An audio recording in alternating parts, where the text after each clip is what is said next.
Gisa lang nyo ng maigi. Lagyan nyo ng oyster sauce. Din patis.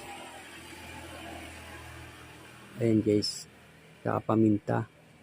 Pag ganyan na yung texture ng ginisa yung karne, lagay nyo na yung atay. Saka isabay nyo na yung mga gulay.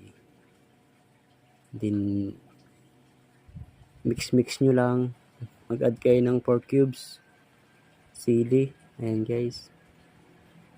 Gisa lang nyo na maigi bago nyo lagyan ng tubig. Ayan. Then optional lang po yung labuyo. Kaya from Bicol, kaya maanghang. Okay na yan guys, plating na natin.